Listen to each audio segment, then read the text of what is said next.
Good evening. I'm Socrates Garrett, and we're broadcasting live from right here in Jackson, Mississippi, the heart of the Deep South, right here in the African-American-owned broadcasting studio. WeBelieveDigital.com, our own platform. And so it's critically important that in the African-American community, we control the narrative. I look forward to receiving opportunities to show and advertise your products for goods and services and to move your brand along in this community. We're broadcasting live on Facebook. On We Believe Digital Podcast, go to Roku and download our app, and We Believe Global, with shows like this to bring articulate, intelligent conversations and dialogue to our platform. So I'm here to continue sounding the alarm. This is how the South is going to rise again.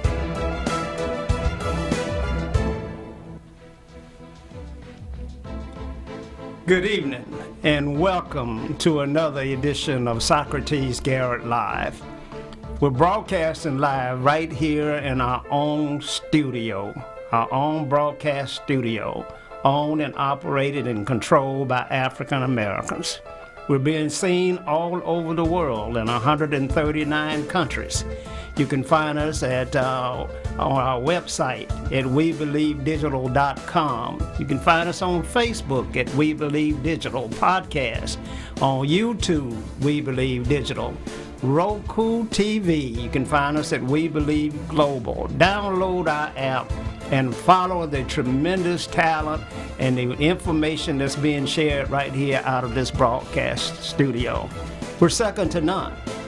It's absolutely critical that you take advantage of the information that's being brought to you via all of the programs that are running on We Believe Digital. We're also being broadcasting live with WMPR Radio, 100,000 watts of broadcast power. You know, my good friend and mentor, Charles Evers, brought that station out of the weeds years and years ago, and his daughter, Wanda, continues to do an outstanding job serving this community by giving African Americans the opportunity to tell the story, giving African Americans the opportunity to chronicle the events that go on in their day-to-day lives. You can't do that without the media.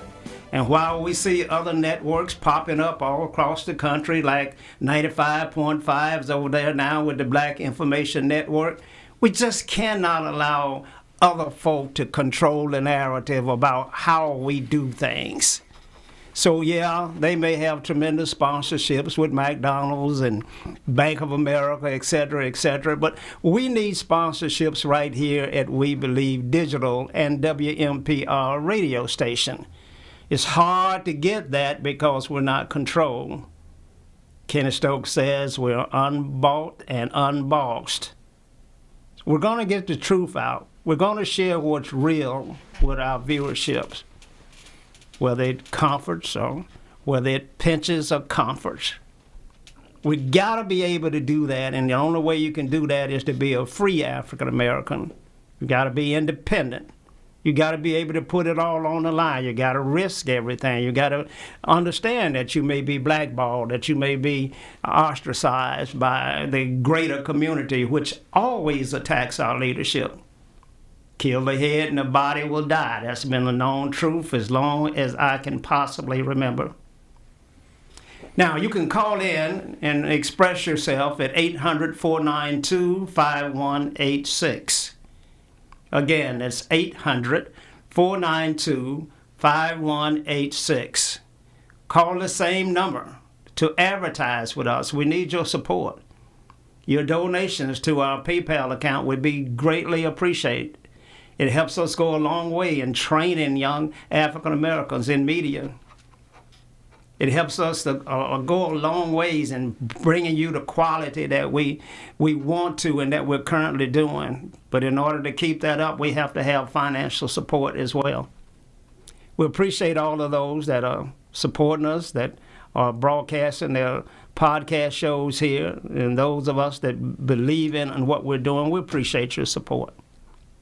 As always, I have with me my guest, a guy that doesn't really need an introduction, but because we're being seen in 139 countries, there just may be one or two people out there that does not know Dr. Eldridge Henderson.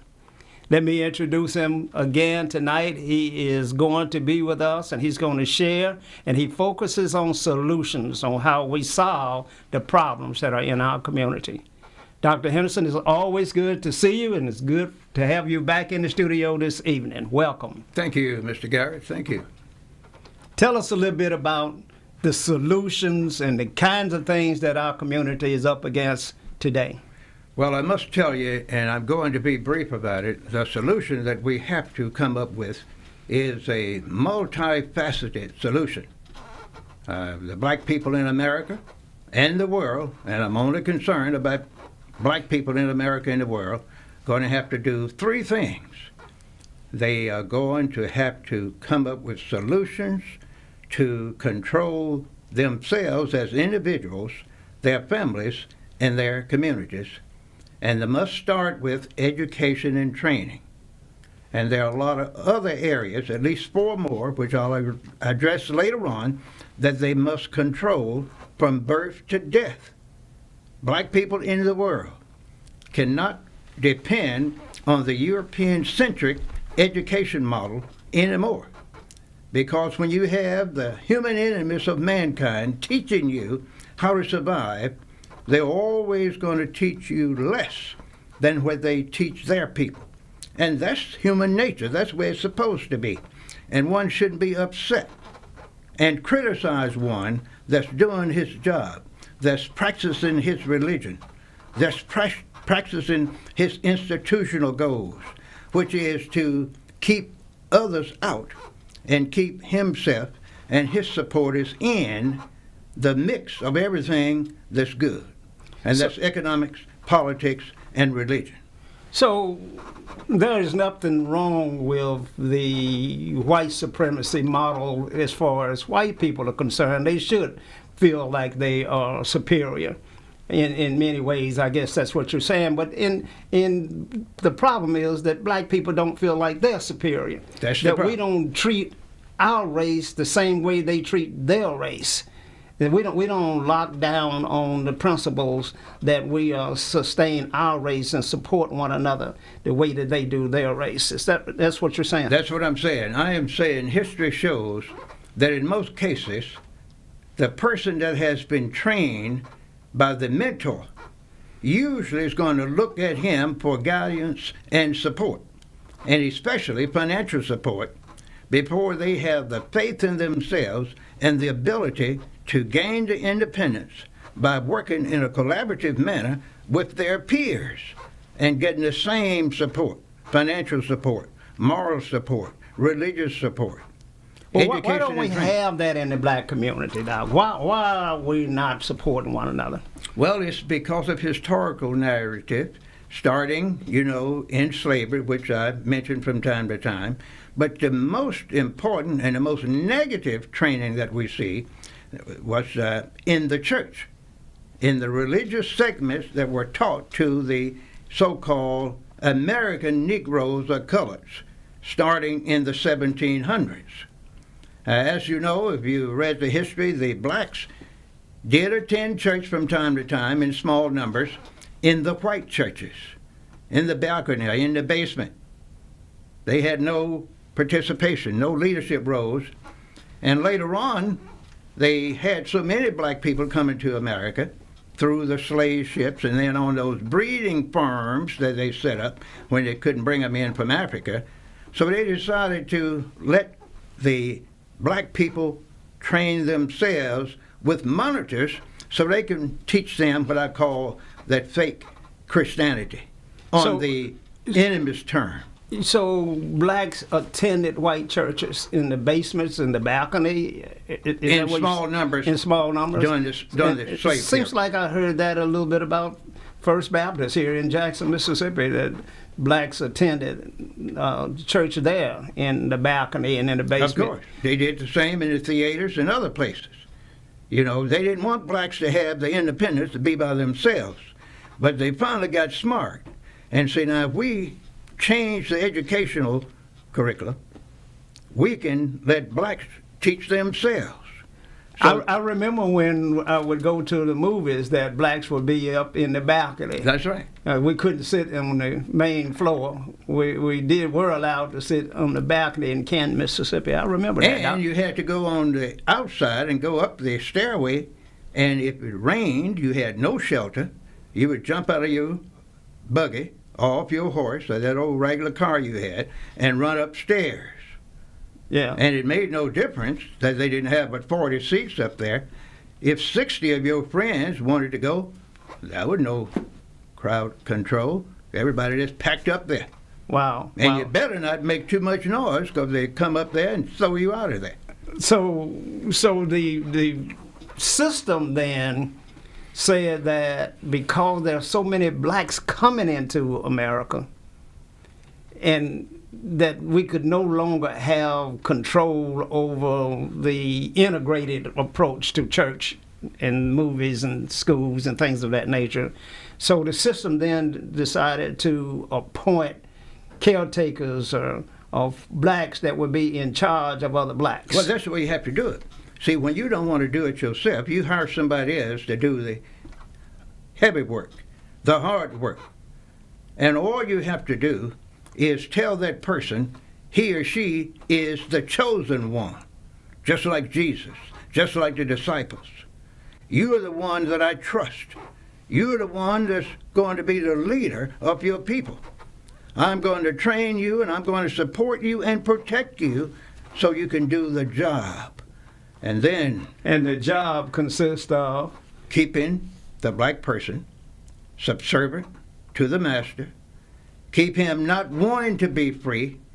And they worked on him so well, Mr. Garrett, until if our producer over there in that room right there would think about escaping and tell you that he wants to escape, you would turn him in before midnight. So what I'm saying is, and what I'm hearing is, that we can't change the model. We can't change the rules that are in place. We didn't write the Constitution. We can't change the model. We can't change the hearts of mankind. But if the model worked well for them, then the model ought to work well for us. It will. When we in power. We are in power in Mississippi, It Doc. will, Doc. It will. Why is it not working? Because you have some of the same leaders that are managing the cities, the towns, and the state, especially in the state legislature, that are part of that group that I don't like for you to talk about, and that's that 10%. Those kind of people are messed up. They always have been. That 10%, Mr. Garrett, were trained to be able to pattern after their trainers. They were the chosen ones.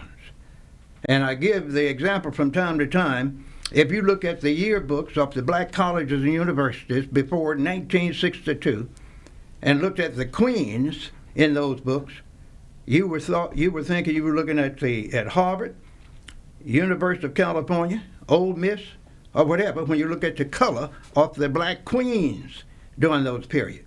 Look at Jackson State's annual, Tougaloo, Wilberforce University, Howard. All of them look just like white women during that period. And then during the mid-60s, they start coming in looking black with afros and all that kind of stuff. A few rings in the nose. Well, those schools were created by white folk for black people. And their children, yes. And the white man's black children or black man's black children? What are you saying? The white man's black children, that's for Howard University, Tougaloo, and many others. I saw a study once about 7 black colleges that were set up for white offsprings. Back then, in those days, they called them mulattoes and octoroons and all kinds of things.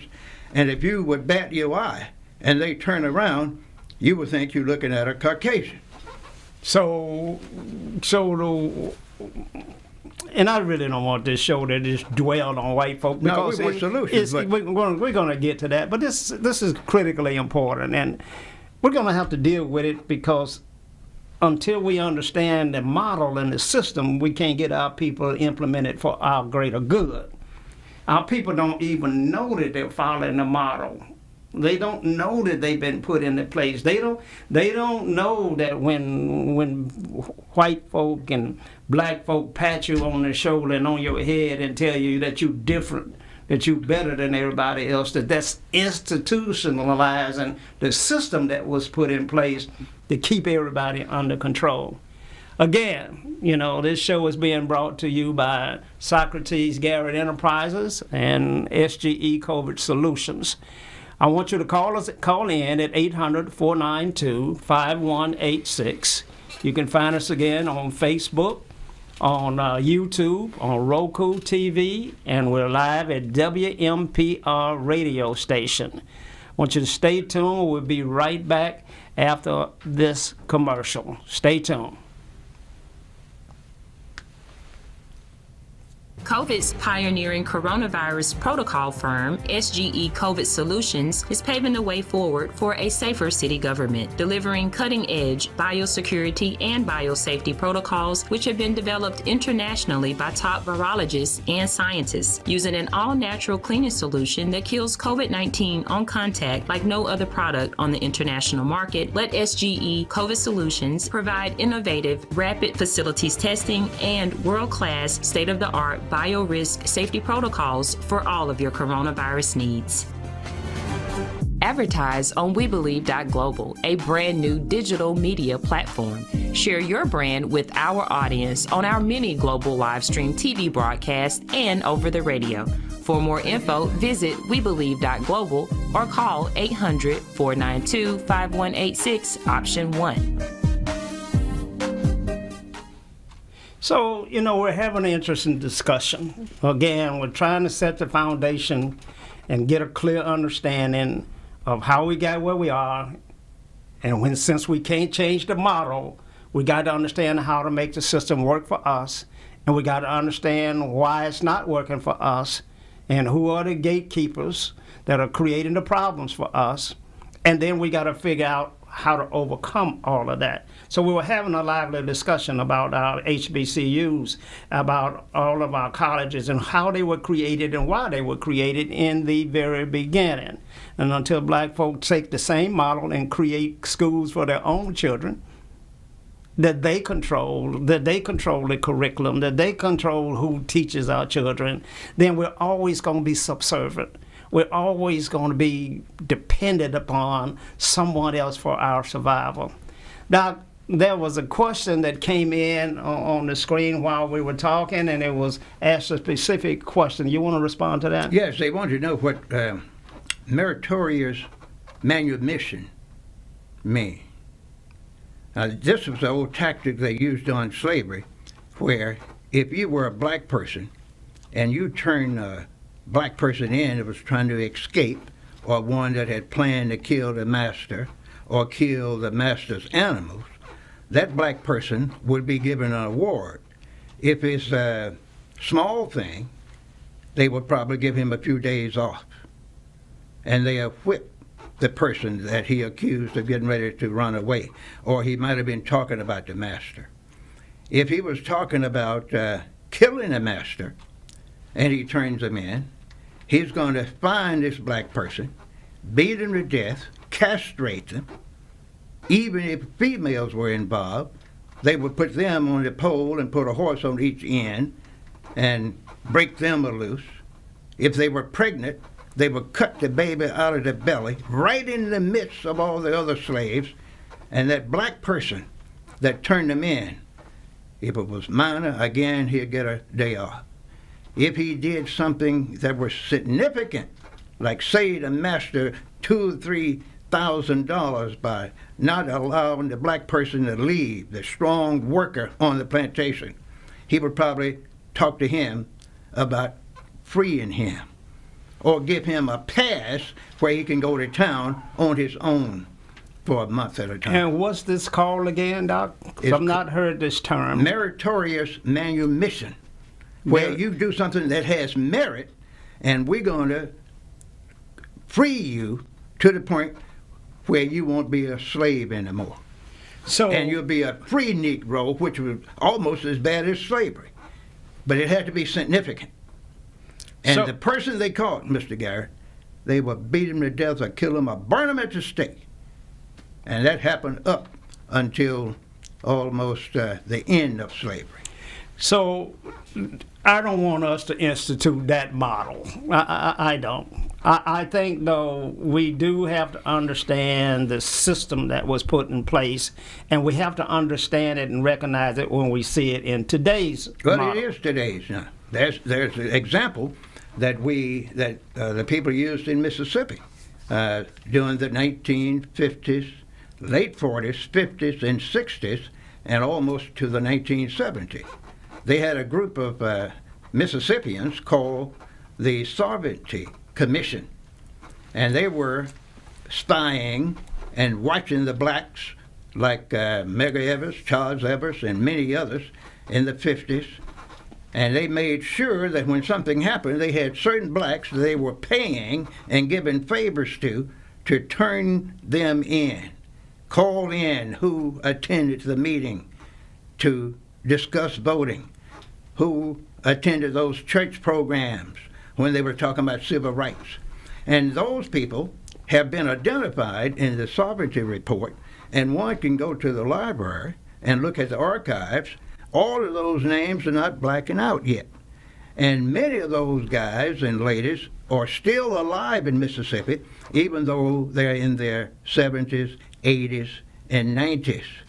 And they are some of the relatives of some of the so-called big leaders that are in positions of responsibility right now in the state of Mississippi, in the church, and in government, and in business, right now. Wow. You're not one of them, are you? No. If you can go to the Sovereignty Commission and you will find my father there and my mother there. But you're not likely to be there if they were there. That's what I was talking about. Oh, no. They came by and burned crosses, and they explained a few things to him because he wanted to run for supervisor. He did run for supervisor, the first African-American in Madison County. And of course, he wasn't liked for that. And the church wouldn't allow him to have civil rights meetings in the church, so he built his own little community center to have his civil rights meetings in. Right, because a lot of the preachers were told, if you have a meeting, a black meeting in your church, we're going to burn it down, and we're going to hang you and run you out of town so you can be another one of these black folks to go to Chicago. Wow. And they scared them to death. Because the preachers during that time, most of them didn't have an education. And being a minister, man, you can wear suspenders 7 days a week and a white shirt and a tie. You were significant, even though you couldn't even read the Bible. You'd be like the preacher I had when I was a boy. He would pull that Bible up. I done told this true story many times. Turn it somewhere. You know, I was a little boy. I didn't know what he was doing. And he would read the same verse with vigor every time. We found out he couldn't read a lick. He had it memorized.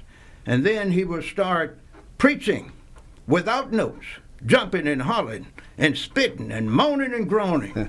And my grandmother and others, every time he hollered, "Dear John," close to the end of the sermon, man, they was fainting, just like they'd been shot.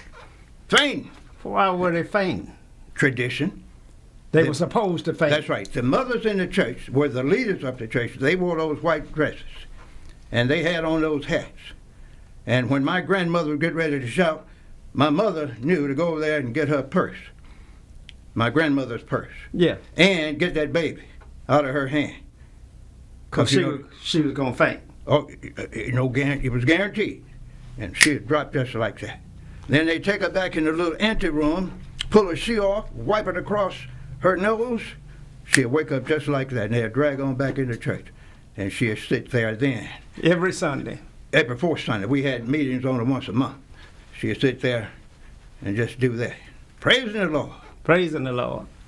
Nothing wrong with praising the Lord. Nothing wrong with it. But you don't supposed to automatically you got to praise the Lord that's supporting you. That's right. This is critically important. Of course it is. We serve a God that believes that African Americans deserve the same quality of life that any other human being. We believe that African Americans were the first race of people that God created in the very beginning. Somewhere along the line, we lost a lot of favor with God based upon the things that we've been through. And I have to say that, we don't enjoy tremendous favor. And that's because of many of the ills and the sins that we committed along the way. But we got to get that fixed as well. Doc, I'm not sure that those preachers that I grew up with could read. They would always preach, and then they would tell somebody else, read. That's right. They never read anything. They were smart people. See, black people have learned how to make it happen. We know how to adjust. It's like Carson, who was the Surgeon General years ago, black guy, and I think he was with Reagan. With Reagan. Yeah. And his mother was like that. She wasn't the most sharp scholar around, but she would make him read a book all the time and turn in a report. She'd look at it. That's good, boy. You are doing a good job.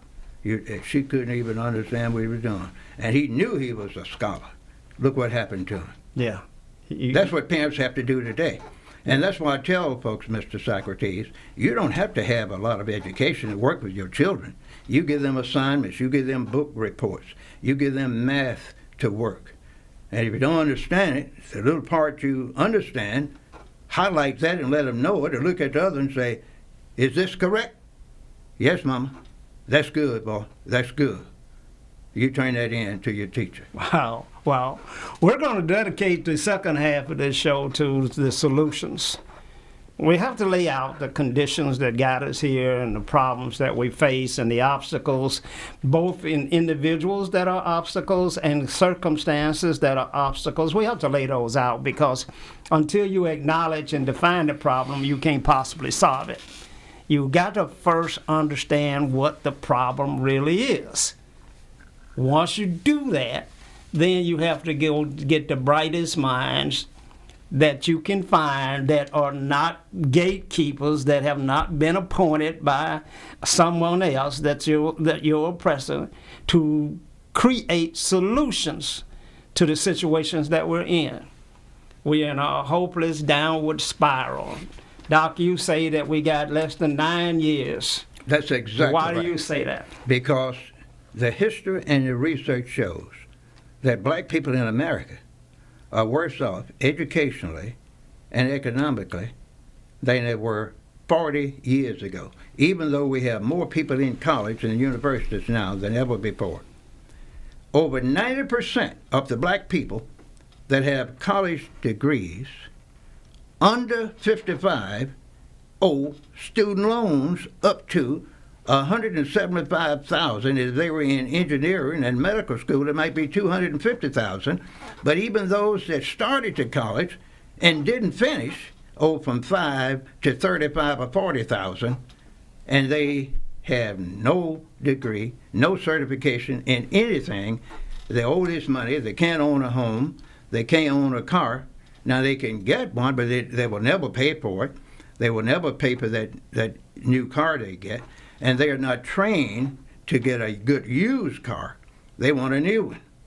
So they get with their grandmother and others and help them sign a note for them to get a house that they can't afford in a certain suburb somewhere. And time one of the couples in the marriage lose the job, in 3 months they done lost the home. Mm-hmm. And the mother or grandmother stuck with the note. With the note. Now, we were talking earlier, and we focused a little bit on the Bible, and we came to the conclusion that the Bible said that the poor will be with us always. That's right. Why is that necessary, that the poor be with us always, and why is it necessary that we represent the poor? Well, we represent the poor because you were trained to be poor. If I would get you tomorrow and take away everything you have, even though you might have a lot of assets, and keep you away from those assets for at least a year, and brainwash you and tell you you will never be in economic secure position again, you will never get a chance to use that little education you have, you will start believing it. And I'm going to solve this, Mr. Sack. I'm going to give you a job working for me. That's what you are going to be told. I'm going to give you a house. I'm going to give you a job. If you need anything, I'm going to take care of it. But you never will have enough to keep you living no more than a day or two at a time. And it's meritorious, manumission. Meritorious manumission Right.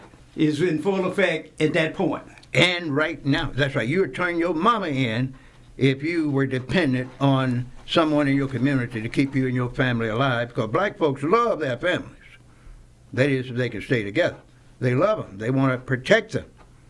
And when things get tight, they will maneuver around and try to find out a way to support the family.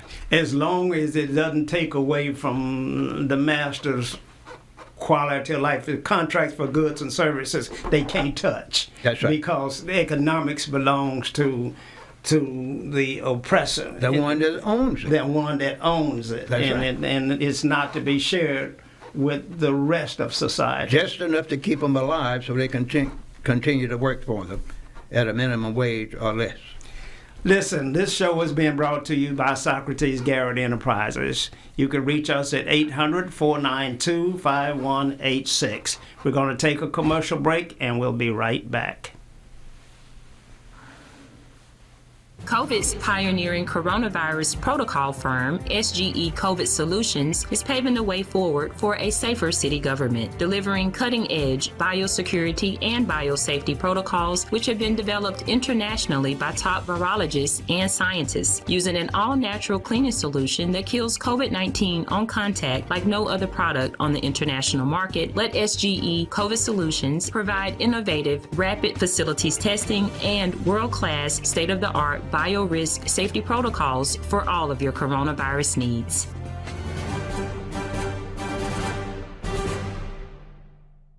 Do you have something to say? Do you want your voice heard?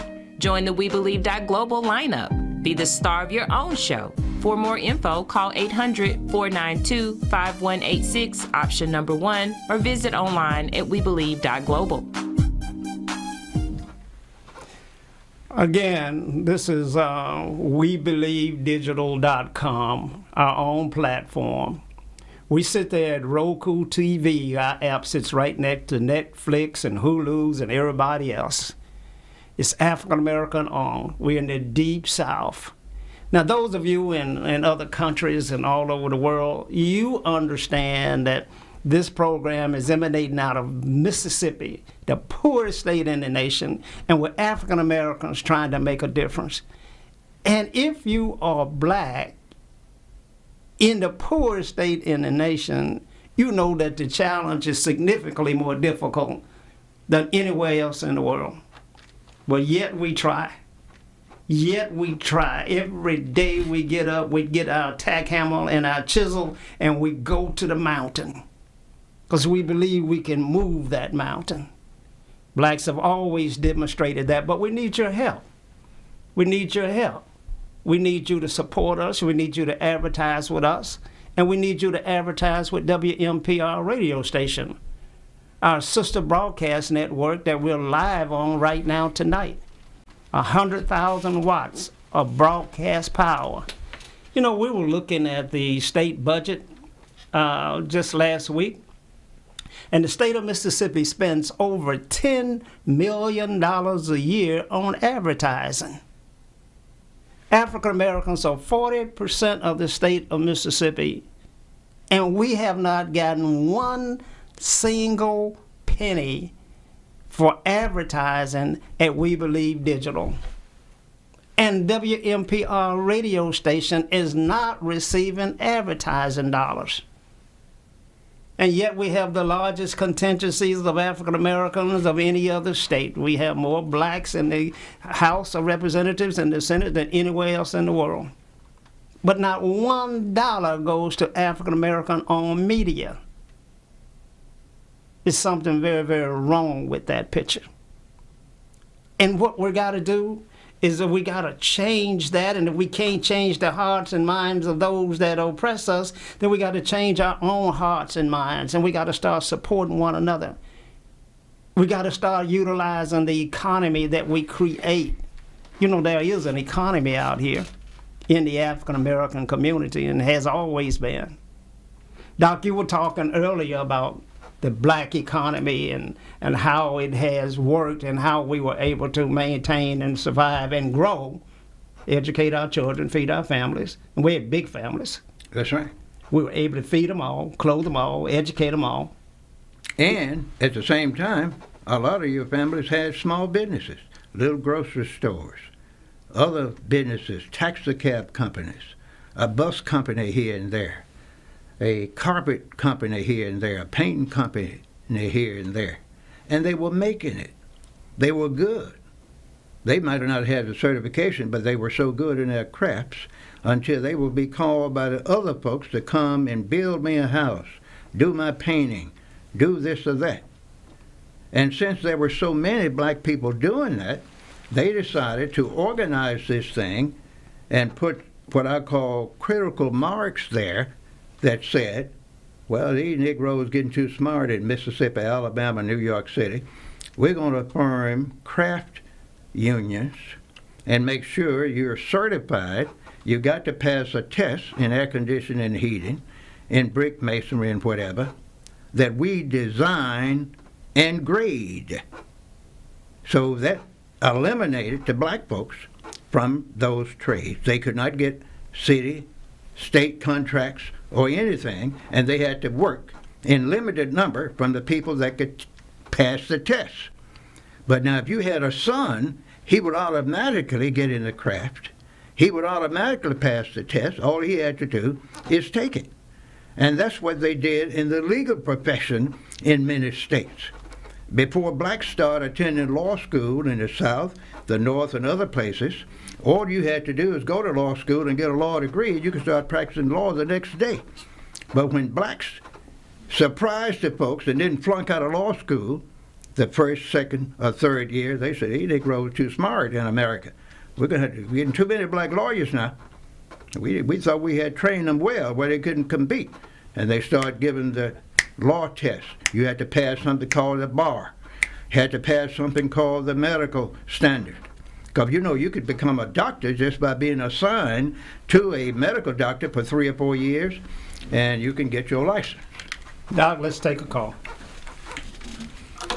Caller, you're on the air. Good evening, gentlemen. How y'all doing? Good evening. So, Mr. Garrett, in 2019, the S&P returned 31.5%. In 2020, it returned 18.4%. 21, it returned 28.7%. The NASDAQ returned 37% in 2019. 2020 NASDAQ returned 47% and 26%. How can we, as a race of people, benefit from some of the wealth that's being created in America via the economic system?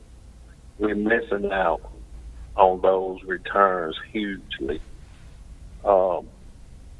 Also, I want you to speak to, I think I heard your pastor mention, Reverend Cruder, about spending 80% of his congregation dollars with black people in 2022. I also want you to speak to the garbage contract that the city is discussing now. And I'll hang up and listen. So those 3 things, I just want to know how we as a people can benefit from the economic rewards of the American economic system. Speak about your pastor devoting 80% of his funds to minority-owned businesses in 2022 and the garbage contract. Okay. Thank you so much, caller. Doc, you want to tackle the stock? Yes, I do. Issues? Now, the caller has a very important notation. He made a great notation about the upward movement of the stock market. You can only make money if you're in the stock market, if you own some stocks and bonds. Black folks don't even have a will, most of them, 87% of them, so you know they don't have stocks and bonds. They have not been trained to know about stocks and bonds. Most black folks, up until a few years ago, would keep all their money at home in a mattress, in a jar. I know that my folks did. They had money in a mattress and in a jar out in the yard in a big tree, under the tree, in the dirt, and we couldn't touch it. They didn't use the bank. They don't teach how to invest in stocks and bonds in kindergarten, elementary, middle school, college and universities unless you're in a business major. And they don't teach much about it then. So you cannot get rich in the market if you don't have any products in the market. Well, you're absolutely right. And we not only, they're not teaching it anywhere in the school system because it's not allowed to be taught. It's not in the curriculum. It's not in the curriculum, and that's by design. Exactly. And so we don't see it as adults. We don't give our children Christmas gifts, in a share to a stock in various companies. We don't see that as the present day gift. We give them some Nikes. That's and right. Things of that nature. Or a toy. Or a toy. A bicycle or something like that. And so which they don't need. That's which right. they don't need. So the That's economic side of our community is just completely missing. And the bad news is it's going to get worse economically because they are not going to teach this in the public school system. That's why I've been saying that in 9 years, if we don't start teaching this in the church, education and training, these what I call peripheral type subjects that's being omitted in the school that's going to help us economically, politically, and socially, we're not going to get them.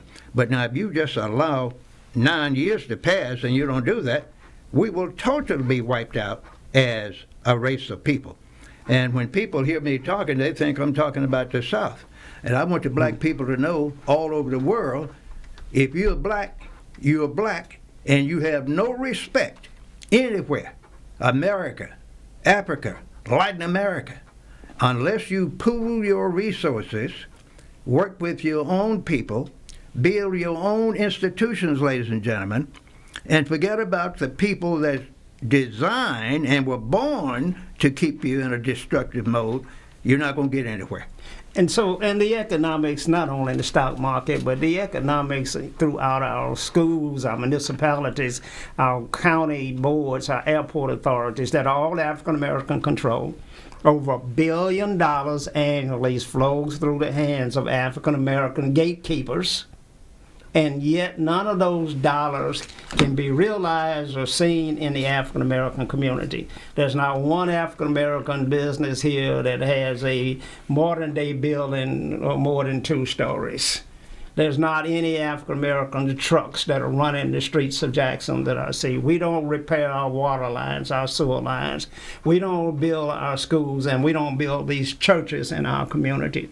We don't control nothing in economics. And those people that we elect to office, we put those people in office specifically to control their budget. It's $300 million budget over at JPS, and we put the school superintendent there to control the budget. They're not teaching anything. They're not in no classroom teaching. They are controlling the budget and where those dollars go. And those dollars are not going in the African American community at all. Well, they're going where they're supposed to go. Black leaders are supposed to have certain abilities. They're supposed to be able to lead. They are supposed to be able to deliver. They are supposed to be able to collaborate. They are supposed to be able to communicate. And when you start those things, when you start leading, that's where the politician will get together with their peers in the community and say, we want to make a change with our water system, with our police department, with these youth problems we have. And then they're going to have to form collaborative agreements with the community organizations, with other politicians, with the police, with the state legislature, with the federal government, with foreign association, and get resources. They are there. That's what they're doing in certain parts of Jackson right now. Certain parts of Jackson are forming these collaborations. They have no monetary problem. They are pooling the private money with state and local money. They're getting teams to come in and do surveys. They are analyzing the situation, and they are communicating to the people. They support them, and you will find that Jackson is going to be cut in half in about 10 years, North Jackson and Northeast Jackson. And I wouldn't be surprised if they don't start talking like they're talking in Texas, where they're going to say, we're going to divide Jackson and have another city in Fondren and East Jackson, just like they did in many other counties. Well, hold your point now. Our program is being brought to you live. We're broadcasting live right here in Jackson, Mississippi, the heart of the deep, deep South. You can find us at WeBelieveDigital.com, our own platform. We're on Facebook, YouTube, Roku TV. You can advertise with us at 800-492-5186. Our call-in number is 800-492-5186 as well. We need your support. We're live here with broadcasting, simulcasting with WMPR radio station. We're going to take a commercial break, and we'll be right back. COVID's pioneering coronavirus protocol firm, SGE COVID Solutions, is paving the way forward for a safer city government, delivering cutting-edge biosecurity and biosafety protocols which have been developed internationally by top virologists and scientists, using an all-natural cleaning solution that kills COVID-19 on contact like no other product on the international market. Let SGE COVID Solutions provide innovative, rapid facilities testing and world-class, state-of-the-art biorisk safety protocols for all of your coronavirus needs. Advertise on WeBelieve.Global, a brand new digital media platform. Share your brand with our audience on our many global live stream TV broadcasts and over the radio. For more info, visit WeBelieve.Global or call 800-492-5186, option 1. Doc, let's pick up right where we were. Go ahead. Okay, well, we were talking about what politicians and leaders in the community ought to be doing. You mentioned all this money that's available in Mississippi and other states, and especially throughout the United States.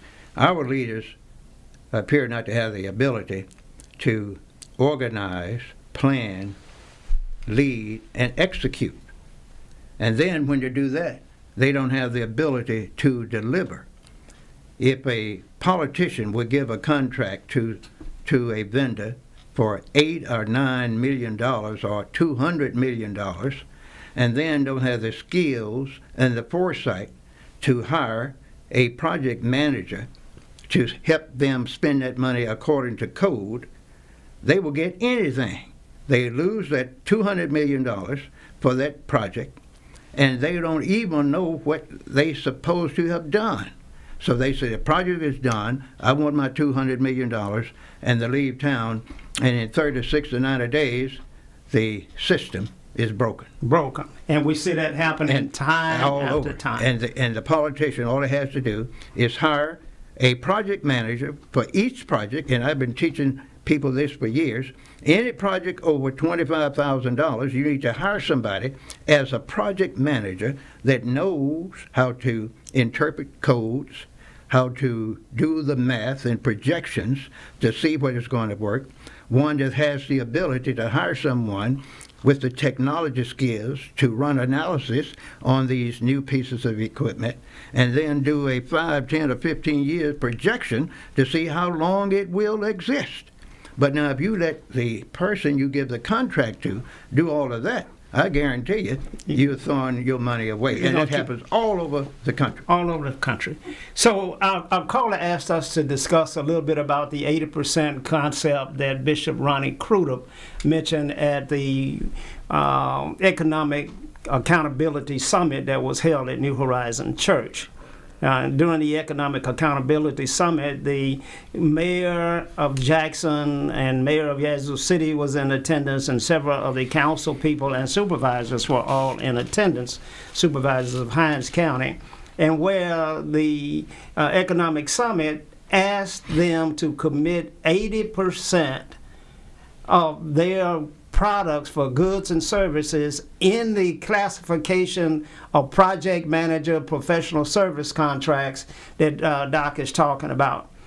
Because you do not have any procurement laws that prohibit you from choosing a project manager. You can choose whomever you like. You write the RFP, put in the criteria that you want, and then you choose one. And then that project manager then makes absolutely certain that other minority contractors and firms are involved in that process. And so Bishop Crudup said that he was going to push New Horizon Church to spend 80% of its dollars, this is discretionary funds, for goods and services with African American businesses. And I will say on behalf of Bishop Ronnie Crudup, if you've ever been to New Horizons Church, the general contractor for the build out of that facility was Garrett Enterprises. Socrates Garrett built New Horizon out as a general contractor. We've not had an opportunity to build out another church in this marketplace. So Bishop Crudup does walk the walk and talk the talk on many occasions. We asked at that economic summit that the city agree to spend 40% in every category, the professional services, bids, projects under $5,000, under $50,000, where you can just pick up the phone and call 3 vendors. This is staying inside of the system that the man put in place to make sure his folk get all of the work. But now that we in control, we can make the same system work for us. Just pick up the phone and call 3 black firms. That's all you got to do. And award the contract to the lowest bidder of the 3 black firms. And